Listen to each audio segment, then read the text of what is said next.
Hello everyone, कैसे हो सारे। मैं असीम भारद्वाज एसडीसी क्लासेस पे आप सभी का स्वागत करता हूं।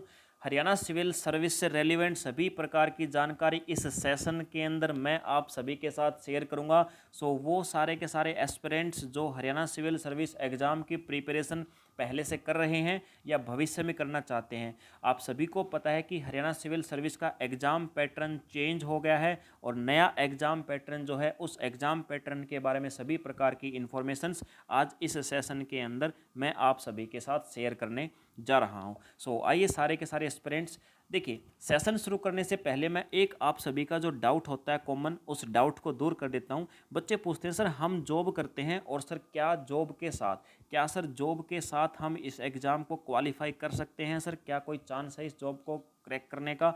प्यारे बच्चों, मैं डेफिनेटली आपको ये श्योरिटी देता हूँ कि आप बिना किसी कोचिंग सेंटर के सिर्फ सेल्फ स्टडी से बिल्कुल आप इस एग्ज़ाम को क्वालिफाई कर सकते हो, कोई आपको नहीं रोक सकता है। बिकॉज मैं तो ये कहूँगा कि HCS यानी सिविल सर्विस से रेलिवेंट जो भी एग्ज़ाम्स होते हैं वो क्रैक ही आपकी सेल्फ स्टडी से होते हैं। बस आपको एक टीचर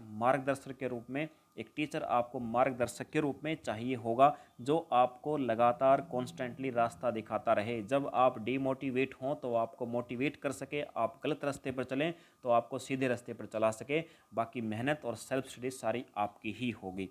चलिए, ये डाउट आपका दूर होता है। अब इस सेशन के अंदर हमें हरियाणा सिविल सर्विस एग्जाम के बारे में जो जानकारियाँ जाननी है वो हम शुरू करते हैं। देखिए, सबसे पहले तो हम जानेंगे सर हरियाणा सिविल सर्विस का जो एग्ज़ाम है, ये एग्ज़ाम क्या है सर, क्यों हम एग्ज़ाम देते हैं। कहने की बात है सर, कौन सी पोस्ट हमें एग्ज़ाम देने के बाद मिलेगी। दूसरी बात हम जानेंगे कि सर ये एग्ज़ाम के बाद अगर हमारा सिलेक्शन हो जाता है सर सैलरी हमारी क्या होगी। तीसरी बात सर, इस एग्ज़ाम में बैठने के लिए मिनिमम एज क्या होगी और सर कितनी मैक्सिमम एज तक हम इस एग्ज़ाम को दे सकते हैं। अगली बात है कि सर क्वालिफ़िकेशन क्या होगी, सर ये एग्ज़ाम देने के लिए हमारी क्वालिफ़िकेशन मिनिमम कितनी होनी चाहिए। और लास्ट बात हम इसके अंदर डिस्कस करेंगे कि सर सिलेक्शन प्रोसीजर क्या होगा, यानी कि सर इस एग्ज़ाम में सेलेक्ट होने के लिए हमें कितने स्टेज से गुजरना होगा।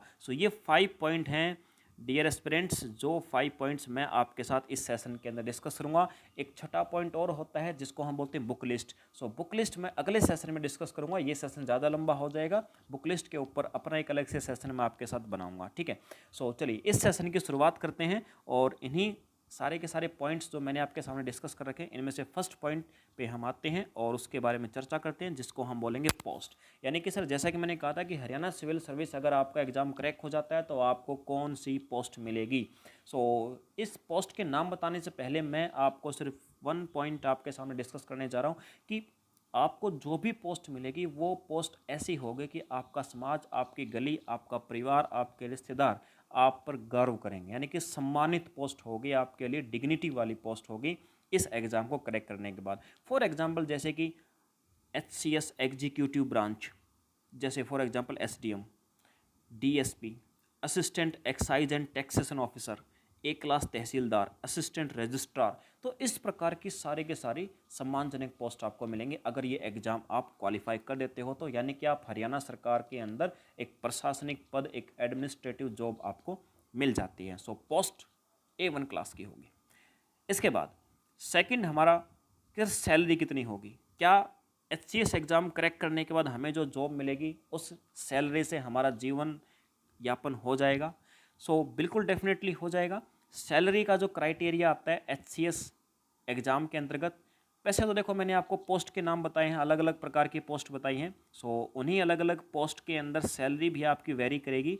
और एक मैं आपको ना एवरेज सा बता देता हूँ, तो आप मान के चलिए 60 to 80,000, 60 से 80,000 इनिशियली आपकी सैलरी होगी इस एग्ज़ाम को क्रैक करने के बाद, यानी जिसके अंदर आपका जीवन यापन आसानी से हो सकता है, ठीक है।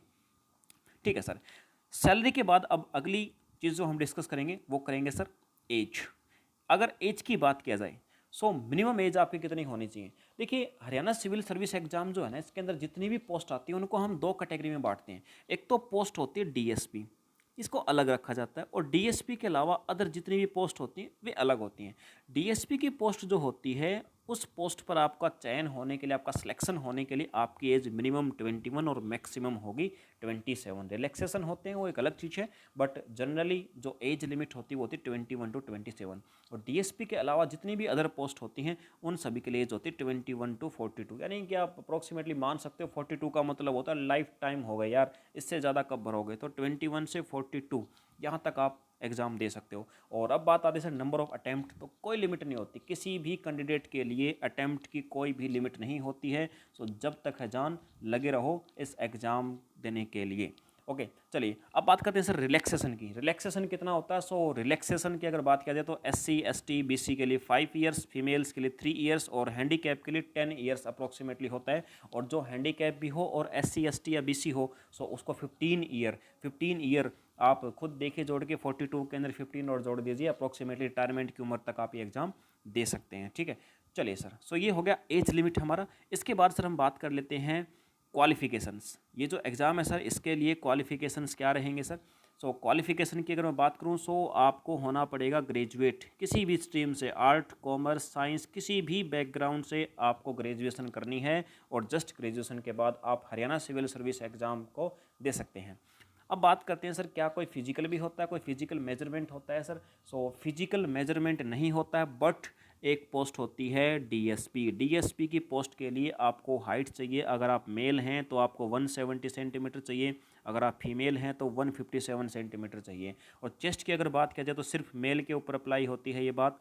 चेस्ट के लिए आपको मेजरमेंट चाहिए 83 से 87, 83 से 87। सर क्या मतलब होता है 83 से 87 का? सो 83 का मतलब बिना एक्सपेंशन के, बिना एक्सपेंड के, बिना फुलाव के 83 चेस्ट होनी चाहिए। और फुलाव के बाद 87 के आसपास आपकी चेस्ट होनी चाहिए। फीमेल के ऊपर ये चीज़ अप्लाई नहीं होती है चेस्ट वाली। सो ये आपका फिजिकल मेजरमेंट है जो किसी भी कैंडिडेट को पूरा करना होगा, बट ये सिर्फ और सिर्फ पूरा करना होगा डीएसपी की पोस्ट के लिए। अदर पोस्ट के लिए इनमें से कोई भी चीज़ लागू आपकी नहीं है, आपको सिर्फ ग्रेजुएट होना पड़ेगा।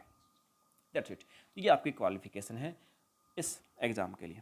इसके बाद अब नेक्स्ट चीज़ है सर सिलेक्शन प्रोसीजर। सबसे इंपॉर्टेंट है सर हमारा सिलेक्शन प्रोसीजर, यानी कि सर हमें सिलेक्शन लेने के लिए कितने स्टेज से गुजरना पड़ेगा, कितने एग्जाम्स हमें देने पड़ेंगे। सो अप्रोक्सीमेटली अगर मैं साफ साफ आपको कहूँ तो आपको दिखाई भी दे रहा है, आपको दिखाई क्या दे रहा है? आपको दिखाई दे रहा है सर यहाँ पर 3 स्टेजेज हैं, एक प्रीलिम्स, एक मेंस और एक है सर पर्सनैलिटी टेस्ट यानी इंटरव्यू। ये 3 स्टेज हैं, 3 स्टेजेस से आपको गुजरना होगा इस एग्ज़ाम के अंदर आपका सिलेक्शन होने के लिए, सिलेक्टेड होने के लिए। अब बात करते हैं सर तीनों ही स्टेज के अंदर आपके लिए कितने खतरनाक होंगे सर, कितने डेंजरस होंगे तीनों स्टेज। सो देखिए सबसे पहले बात करते हैं सर प्रीलिम्स। प्रीलिम्स एग्ज़ाम जो होगा इसके अंदर आपके 2 पेपर होंगे, एक सीसेट नाम से, एक जनरल स्टडी का सर, एक सीसेट एक जनरल स्टडी। सीसेट एग्ज़ाम जो होता है ना ये सिर्फ ये चेक करने के लिए लिया जाता है कि आप कहीं मेंटल तो नहीं है, कहीं सरकार की नज़रों से छुप करके आप ये एग्ज़ाम के अंदर चीटिंग करके लिख दो और आपके अंदर दिमाग हो नहीं इस पोस्ट के लिए। सो इसलिए आपका लिया जाता है सीसेट का एग्ज़ाम। सीसेट का जो एग्ज़ाम होता है इसके अंदर 10th लेवल का मैथमेटिक्स हो गया, रीजनिंग हो गई हल्की फुल्की, डिसीजन पावर हो गया हल्का फुल्का, कॉम्प्रीहेंशन इंग्लिश का एक ऐसे एक इंग्लिश का कॉम्प्रीहेंशन आ जाएगा, यानी कि बेसिक सी चीज़ें आपकी जज की जाती है इसके अंदर। और ये सीसेट का एक जो एग्ज़ाम होता है ये बहुत मेजर इशू नहीं है। अगर आप एग्ज़ाम से 15 दिन या 20 दिन पहले भी 15 से 20 प्रैक्टिस सेट लगा लेंगे तो भी आप इस एग्ज़ाम को करके आ जाओगे आराम से, ऐसी कोई प्रॉब्लम नहीं है। सीसेट एग्ज़ाम जो होता है इसके नंबर मेरिट लिस्ट के अंदर नहीं लगते हैं, इसके अंदर आपको सिर्फ 33% मार्क्स लेने होते हैं। सिर्फ 33% मार्क्स आपको लेने होते हैं सीसेट एग्ज़ाम में सिर्फ पास होने के लिए, क्वालिफाइंग नेचर का होता है। इसके बाद जो मेरिट लिस्ट लगती है वो मेरिट लगती है जनरल स्टडी इस पेपर के आधार पे, ये भी 100 मार्क्स का होता है। और ये जो एग्ज़ाम, ये जनरल स्टडी वाला जो आपका पेपर होता है इसके अंदर वही सारे सब्जेक्ट्स आते हैं जो जनरल स्टडी के अंदर होते हैं, जैसे history, geography, polity, economics, physics, chemistry, biology, current affairs, art and culture. तो इस प्रकार के जो जीके के अंदर जितने सब्जेक्ट शामिल होते हैं वो सारे आएंगे। अब सर इन सब्जेक्ट्स के लिए कौन सी बुक्स पढ़नी है, कैसे हमें पढ़ना है, उन सब के लिए अगला हमारा सेशन होगा जिसके अंदर मैं बुक लिस्ट आपको बताऊंगा। सारे के सारे सब्जेक्ट वाइज मैं आपको बुक्स बताऊंगा जिसके अंदर आप प्री और मेंस दोनों एग्जाम आपका कवर हो जाएगा। ठीक है, ओके सर। यहाँ सिर्फ मैं आपको सिलेक्शन प्रोसीजर डिस्कस कर रहा हूँ।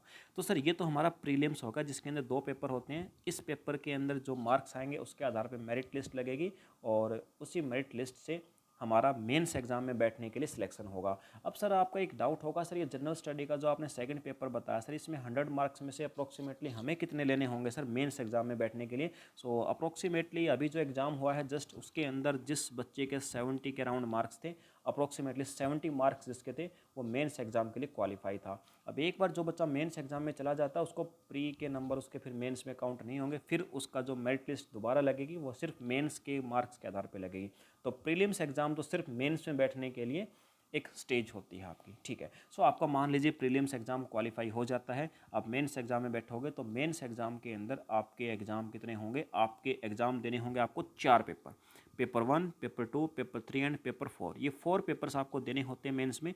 पेपर 1 होता है इंग्लिश लैंग्वेज का। अब ये इंग्लिश लैंग्वेज का एग्जाम कैसा होता है, कितने क्वेश्चन कैसे आते हैं, इन सब का एनालाइज मैं एक स्पेशल वीडियो के अंदर करूँगा। एक मैं इंग्लिश लैंग्वेज वाले पेपर का एनालाइज करूँगा मैं, एक मैं हिंदी लैंग्वेज वाले का करूँगा, एक मैं फिर जनरल स्टडी वाले का, और एक में ऑप्शनल पेपर का। इन सब का एनालाइज मैं अलग से करूँगा। यहाँ पर मैं सिर्फ आपको कॉमन जो सिलेक्शन प्रोसीजर है जो नए पैटर्न पर आधारित वो आपको बता रहा हूँ।